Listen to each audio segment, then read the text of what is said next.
몇 해 전에 한 신문에 이런 기사가 실린 적이 있었습니다. 어느 등산가가 저 네팔에 있는 히말라야를 오르던 중에 길을 잃고 눈보라 속에 쓰러졌습니다. 그는 마지막 힘을 다해서 무전기를 붙잡고 누군가 내 목소리를 듣고 있습니까? 라고 그가 외쳤습니다. 그러자 무전기에서 희미하게 들린 대답은 예, 우리가 당신을 지금 보고 있습니다. 거기에서 움직이지 마세요 라는 그런 음성이 들렸습니다. 그 한마디가 그 실족된 그 사람을 살렸습니다. 그분은 나중에 이렇게 고백을 했습니다. 그때 저는 제 모든 감각이 점점 사라지고 있었는데 그 단 한 가지 확신이 저를 살렸습니다. 그것은 나를 보고 계신 분이 있다라는 믿음이었습니다. 사랑하는 여러분들이요, 오늘 요한일서 마지막 절들은 우리한테 바로 그 확신을 줍니다. 우리를 보고 계신 분이 있다. 그런데 그분은 참 하나님이시며 영상이시다라는 것입니다. 이 확신이 여러분의 영혼을 살릴 것입니다. 오늘 우리의 가장 큰 문제는 참된 하나님을 잃어버린 시대 속에서 살아가고 있다는 것입니다. 사람들은 영생을 원하지만 그리스도 밖에서 생명을 찾으려고 하고 있습니다. 삶의 의미를 찾고 싶지만 그들은 하나님이 아닌 자기 안에서, 세상 안에서, 감정 안에서 찾고 있습니다. 우리가 살고 있는 세상은 우리들한테 이렇게 말합니다. 너 자신을 굳게 믿어라. 네가 바로 진리이다. 네가 느끼는 것이 다 옳다. 여러분, 이 말이 맞습니까? 이것은 바로 21세기의 우상숭배입니다. 요한이 말하는 우상에게서 멀리하라는 이 경고는 단지 고대의 금송아지 이야기가 아니고요. 오늘날 그 우상은 자기 자신, 자기 세계, 자기 만족입니다.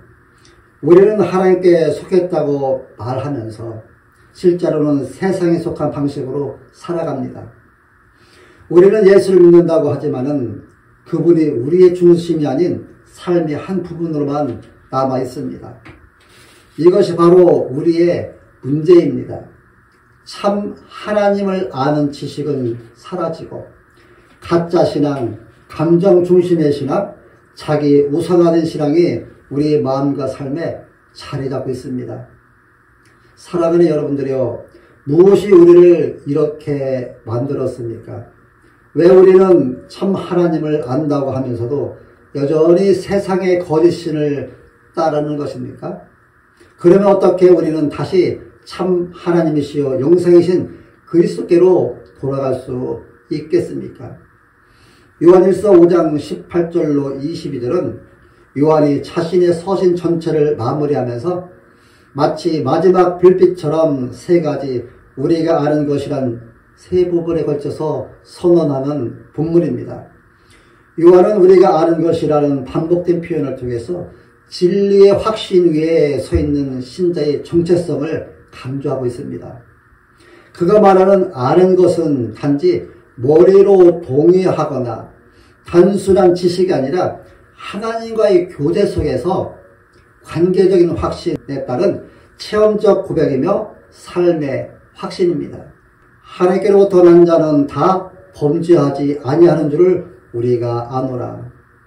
여기서 요한은 하나님께로부터 난 자를 말하는데요, 이런 거듭난 자, 새로운 생명으로 태어난 자, 그는 더 이상 죄에 사로잡혀 있지 않습니다. 왜냐하면 하나님께로부터 나시니 곧 예수 그리스도께서 그를 지키시기 때문입니다. 이 본문은 인간의 의지나 노력의 이야기가 아니라 하나님의 거룩하신 보존의 능력을 드러내고 있습니다. 하나님은 단순히 우리를 용서하실 뿐 아니라 지켜내십니다. 그의 거룩하심이 우리를 보호하고 그의 의로움이 우리를 붙드십니다. 사탄은 그리스도의 피로 덮인 자를 만질 수 없습니다. 요한은 그것을 분명히 말합니다. 악한 자가 그를 만지지도 못하느니라. 그 이유는 하나님의 거룩함이 우리를 감싸고 있기 때문입니다. 우리의 구원의 확신은 우리 손에 있지 않습니다. 예수 그리스도의 손에 있습니다. 우리가 그분을 붙드는 것이 아니라 그분이 우리를 붙드십니다. 그것이 바로 그리스도 안에 있는 새 생명입니다. 요한은 우리는 다 하나님께 속하고 온 세상은 악한 자 안에 처한 것이라고 말하면서 하나님께 속한 자와 세상에 속한 자의 정체성의 경계를 분명히 그리고 있습니다. 이 두 영역은 절대로 섞일 수 없습니다. 세상은 악한 자의 품 안에 있습니다. 세상은 죄를 미워하고 진리를 비웃고 거룩함을 낡은 것으로 취급합니다. 그 안에는 아름다움이 있는 듯 하지만 그 근원은 하나님을 떠난 자기 사랑입니다. 그러나 우리는 하나님께 속했습니다. 이 말은 하나님의 통치, 하나님의 보호, 하나님의 소유를 의미합니다. 하나님의 성품은 소유하시는 사랑입니다. 하나님은 단순히 우리를 사랑하신다고 말만 하시지 않고 실제로 우리를 자기 것으로 삼으십니다. 그 거룩한 소유감이 바로 속했다라는 말 안에 담겨 있습니다. 사랑하는 여러분들이요, 우리가 하나님께 속한 자라면 그분은 우리의 인생을 책임지십니다. 그분은 우리를 지키시며 끝까지 인도하십니다. 기독교 신앙의 본질은 나는 내 것이 아니라는 한 문장에 있습니다. 이제 요한은 하나님의 아들이 이르러 우리에게 지각을 주사 우리로 참된 자를 알게 하신 것과 또한 우리가 참된 자 곧 그의 아들 예수 그리스도 안에 있는 것이니 그는 참 하나님이시요 영생이시라는 말씀을 가지고 절정으로 나아가고 있습니다. 이 한 절은 요한일서 전체를 요약합니다. 하나님의 아들 예수 그리스도께서 이 땅에 오신 이유는 우리를 단순히 하나님이 계시다는 것을 아는 것이 아니라 참 하나님이 어떤 분이신지를 알게 하려는 것입니다. 그리스도는 참된 하나님을 드러내는 거울이십니다. 그분에서 하나님의 거룩함, 하나님의 진리, 하나님의 사랑이 완전히 나타납니다. 그리고 요한은 이렇게 선포합니다. 그는 참 하나님이시요 영생이시라. 여기서 참 하나님은 진짜라는 의미를 넘어서 거짓된 신들과 구별되는 분으로 거짓이 전혀 없는 본질적으로 진리이신 하나님을 의미합니다. 그분은 단지 하나님의 대리자가 아니라 하나님 자신입니다. 그분은 태초부터 계셨고 우리 가운데 오셨으며 지금도 우리 안에 거하고 계십니다. 영생이시라는 말씀은 그분은 단지 생명을 주시는 분이 아니라 그분 자체가 생명이시다라는 것입니다. 그래서 그리스도 밖에서는 생명을 찾을 수 없습니다. 세상의 성공, 세상의 성취, 세상의 쾌락은 잠시의 호흡일 뿐입니다. 진짜 생명은 예수 안에만 있음을 아시기 바랍니다. 그러므로 우리가 그분 안에 있을 때 우리는 살아납니다. 그러나 우리가 그분을 떠나면 우리는 죽습니다. 사랑하는 여러분들이요, 이것이 복음의 본질입니다. 그분은 우리의 생명의 원천이시고 우리의 존재의 중심이시며 우리를 거룩으로 이끄시는 참 하나님이십니다. 요한은 마지막으로 이렇게 우리들한테 경고합니다. 자녀들아, 너희 자신을 지켜 우상에게서 멀리하라. 참 하나님을 아는 사람은 거짓신을 거부합니다. 오늘 우리의 우상은 눈에 보이는 금속아지가 아닙니다. 그 우상은 바로 우리의 마음속 깊은 곳에 있습니다. 그 우상이 바로 보이는 신이 아니라 보이지 않게 우리의 마음을 사로잡는 것들입니다. 그것은 하나님보다 더 살아가는 어떤 것들인데요. 돈일 수도 있고 자녀일 수도 있고 명예나 성공이나 심지어 내 신앙의 성취감일 수도 있습니다. 그 우상은 밤낮을 가리지 않고 시시때때로 달콤하게 우리에게 다가와서 우리의 영혼을 꽁꽁 묶습니다. 그 우상이 우리를 죽입니다. 그 우상이 우리를 멸망시킵니다. 그러나 예수 그리스도 참 하나님이시여 영생이신 분만이 우리를 자유하게 하십니다. 예수를 아는 것은 단지 그분을 믿는다가 아니라 그분 안에 거한다는 뜻입니다. 참 하나님이신 예수께 붙들린 사람은 세상의 흐름 속에서도 자신의 방향을 절대 잃지 않습니다. 왜냐하면 그분이 생명이시기에 우리의 삶은 그분 안에서 다시 살아납니다. 오늘 요한은 이렇게 힘있게 외칩니다. 그는 참 하나님이시요 영생이시라. 이 고백이 우리들의 입술의 고백이 아니라 우리의 마음속에서 우리 심장 속에서 울려 퍼지는 고백이 되어지기를 소망합니다. 사랑하는 여러분들이요, 우리가 예수 그리스도는 참 하나님이시며 영생이시다는 사실을 머리로 알고 있음에도 그 진리가 우리 삶의 중심을 지배하지 못할 때가 얼마나 많습니까?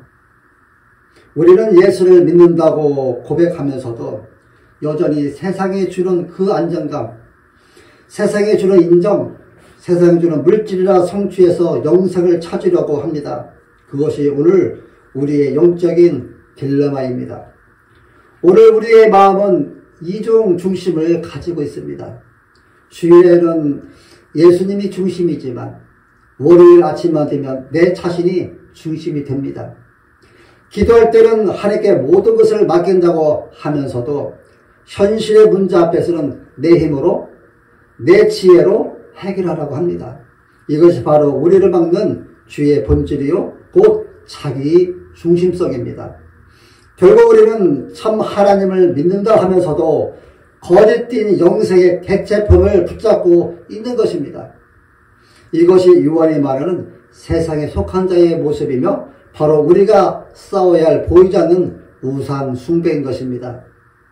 우리가 죄에서 벗어나지 못하는 이유는 단순히 도덕적 문제가 아니라 우리의 의지의 문제인 것입니다.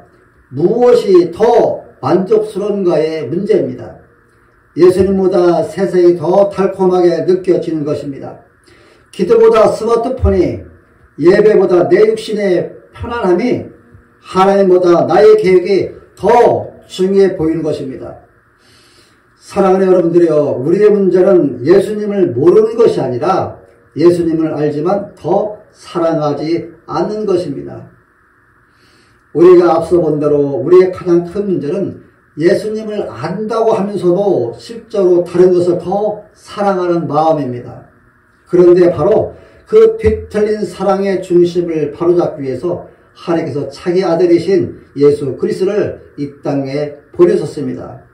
본문 18절 말씀을 보면 하나님께로부터 나신 자가 그를 지키심에 악한 자가 그를 만지지도 못하느니라.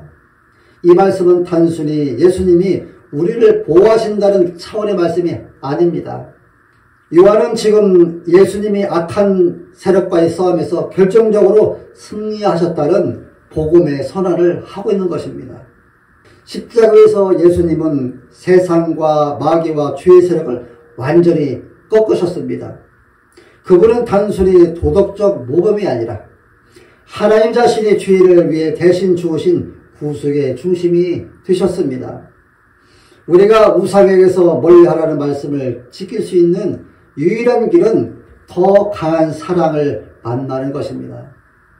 요한일서 4장 10절을 보게 되면 우리가 하나님을 사랑하는 것이 아니요 하나님이 우리를 사랑하사 우리의 죄를 속하기 위하여 화목제물로 그 아들을 보내셨음이라 말씀하고 있습니다. 이처럼 우리의 마음을 사로잡는 세상의 거짓 사랑보다 더 크고 깊은 사랑, 그것이 바로 십자가에서 들어간 하나님의 사랑이라는 말씀입니다. 십자가에서 하나님은 이렇게 말씀하십니다. 너를 위한 나의 사랑이 이것이다. 너를 얻기 위해 나는 내 자신을 내어 주었다.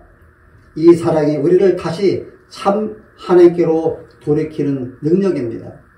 이 사랑이 우리의 우상을 무너뜨리는 불입니다. 존 파이퍼 목사님이 자주 사용했던 말 중에 당신이 세상을 덜 사랑하게 되는 유일한 길은 하나님을 더 사랑하게 되는 것이라 말하고 있습니다. 예수님의 십자가는 바로 그 사랑을 가능하게 하는 능력입니다. 우리가 십자가를 바라볼 때 세상이 주는 모든 위로와 쾌락을 갑자기 빛을 잃습니다. 왜냐하면 그는 참 하나님이시요 영생이시기 때문입니다. 예수님은 하나님이 어떤 분인지를 보여주시고 우리에게 영생이 무엇인지를 선물하셨습니다. 그 영생은 끝없는 시간이 아니라 참 하나님과는 관계적 생명입니다. 그리고 그 생명이 오직 예수 그리스도 안에 있습니다. 그러므로 사랑하는 여러분, 우리가 우상에게서 벗어나는 길은 더 열심히 사는 것이 아니라 그 길은 더 깊이 십자가 아래 거하는 것입니다. 십자가 앞에 설 때 우리는 이렇게 고백하게 됩니다. 주님만이 내 하나님이십니다. 주님만이 내 생명이십니다. 이 고백 속에서 우리의 마음은 세상의 권세로부터 자유하게 되고 참된 하나님, 참된 영생이신 예수 그리스도 안에서 쉼을 얻게 됩니다. 우리가 지금까지 살펴본 예수 그리스도는 참 하나님이시며 영생 그 자체이십니다. 그분이 우리를 죄와 우상으로부터 건지셨고 십자가의 사랑으로 우리를 새 생명 가운데로 부르셨습니다. 그렇다면 이제 우리는 그분을 믿는 믿음으로 살기 위해서 첫 번째 우리는 참된 하나님 안에 거하여야 합니다. 두 번째 세상의 우상을 분별하고 멀리해야 합니다. 세 번째 십자가의 사랑을 깊이 묵상해야 합니다. 네 번째는 영생의 사람으로 살아야 합니다.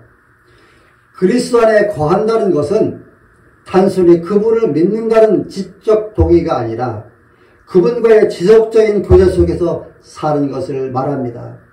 매일의 삶 속에서 내 판단보다 주의 뜻을 먼저 묻고 내 감정보다 주의 말씀을 신뢰하며 내 계획보다 주의 영광을 구하는 삶, 그것이 참 하나님 안에 거하는 믿음의 삶입니다.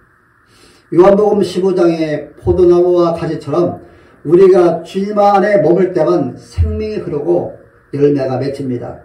믿음은 단위적 고백이 아니라 매일 주님 안에서 머무는 삶입니다. 참 하나님이 아닌 모든 것은 결국 우상입니다. 우상이란 단지 돌상이나 금상이 아니라 하나님보다 더 의지하고 더 살아가는 모든 것을 말합니다. 오늘 우리의 우상은 눈에 보이지 않습니다. 하지만 그것은 우리의 마음을 점령합니다. 그것들이 하나님보다 더 큰 기쁨과 안정을 준다면 그것이 바로 우리의 숨은 신입니다. 여러분, 믿음으로 사는 삶은 단순히 도덕적인 삶이 아니라 사랑의 방향을 교정하는 삶입니다. 우리를 삼키려는 우상의 달콤한 속삭임 앞에서 주님만이 내 하나님이시라고 그 한마디 고백으로 우리는 일어서야 합니다. 그 고백이 믿음의 행위이며 승리의 시작이기 때문입니다. 하나님을 가장 영원하게 하는 길은 그분 안에서 우리가 가장 만족할 때입니다. 십자가는 단지 우리가 죄사함받는 장소가 아니라 우리가 참된 기쁨을 다시 배우는 장소입니다. 그곳에서 우리는 이 세상의 모든 허무와 즐거움이 그리스도 사랑 앞에서 얼마나 작고 덧없는 것인지를 깨닫게 됩니다. 그래서 십자가를 매일 우리는 묵상해야 합니다. 그 사랑의 불길이 식으면 세상의 우상이 다시 우리의 마음을 집요하게 파고듭니다.